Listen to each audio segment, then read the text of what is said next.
Strasbourg n'est plus une inconnue, capitale européenne, ouverte à 360 degrés au-delà du Rhin, site d'un marché de Noël qui bat son plein et que je vous invite. Écoutez, cela fait, je crois, la 6e ou 7e participation. Donc pour moi, c'est vraiment un moment incontournable. Chaque fois, les sujets sont tellement en phase avec nos pratiques professionnelles qu'on ne peut que venir.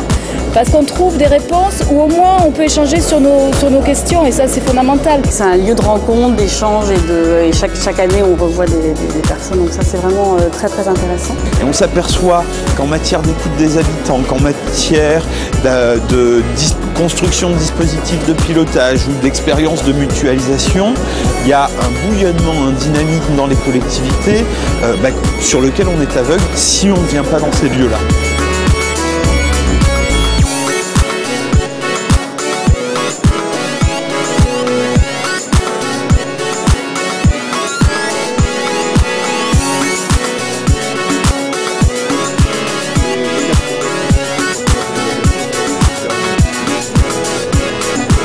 Le choix politique va être fait en fonction d'une somme de considérations. Tout changement se conduit sur un terrain. Et ce terrain va avoir une histoire, une culture, une identité.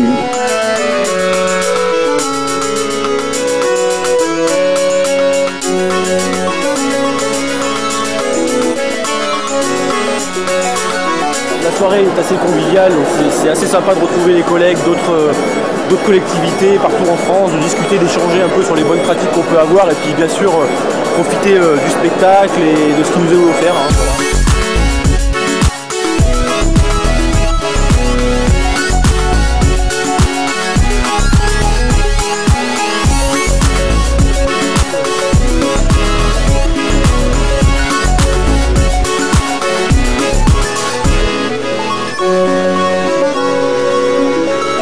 Eh bien, dans le paysage des différents salons et congrès du monde territorial, il est incontestable que les entretiens territoriaux de Strasbourg constituent une occasion incomparable, privilégiée, de faire des rencontres de personnes qui habituellement sont dispersées, et c'est bien normal, sur tous les territoires métropolitains et dom-tom, et puis de confronter des points de vue par rapport à des thématiques, des problématiques d'actualité.